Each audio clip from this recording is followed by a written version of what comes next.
అరే మామ, రేపు నుండి 10 రోజులు దసరా సెలవులు రా. అవునరా, ఈ సెలవులు బాగా ఎంజాయ్ చేద్దాం. ఏరా అబ్బాయిలు, మంచి హుషారుగా ఉన్నారు. దసరా సెలవులనా? అవును సార్, ఈ సెలవులకి గోరీలాట ఆడతాం, గాలిపటాలు ఎగరేస్తాం, క్రికెట్ ఆడతాం, ఫుట్బాల్ ఆడతాం, కబడ్డీ ఆడతాం, సినిమాలకు వెళ్తాం. ఆహా, పెద్ద ప్లానింగే. మీరు ఇవన్నీ చేసి కాకల్లో మాడిపోతారనే ప్రిన్సిపల్ సార్ మీ అందరికి హోంవర్క్లు ఇమ్మన్నారు. సెలవుల్లో కూడా హోంవర్క్ ఏంటి సార్? 10 రోజులు సెలవు కదరా, ఒక్క రోజు హోంవర్క్ చేసి మిగతా రోజులు ఆడుకోండి. సరే ఇవ్వండి. మ్యాథ్స్ 2 to 20 టేబుల్స్ 10 టైమ్స్ రాసుకొచ్చేయండి. ఆ తర్వాత మ్యాథ్స్ లో చివరి చాప్టర్ ప్రాబబిలిటీ బానే గుర్తుందిరా. ఆ ఒక్క చాప్టర్ తప్పించి మిగతా చాప్టర్ సమ్మలన్నీ 2 టైమ్స్ చేసుకొచ్చేయండి.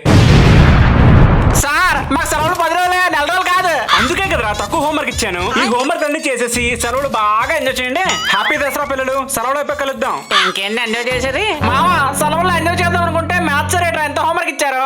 ఒక్క మ్యాథ్స్ సరేనా, Telugu teacher, English madam, science, social ఎంతెంత హోంవర్క్లు ఇచ్చారా. అవునరా, ఈ హోంవర్క్ అంతా సరికి సెలవులు అయిపోతాయి. అందుకే ఈ సెలవుల్లో హోంవర్క్ రాయడం కంటే సెలవులు అయిపోయి తనుడు కాయడం బెటర్ అని ఫిక్స్ అయిపోయా. మంచి ఐడియా మావా, సెలవుల్లో ఎంజాయ్ చేద్దాం, తిరిగి వచ్చి తనలు కాసేద్దాం.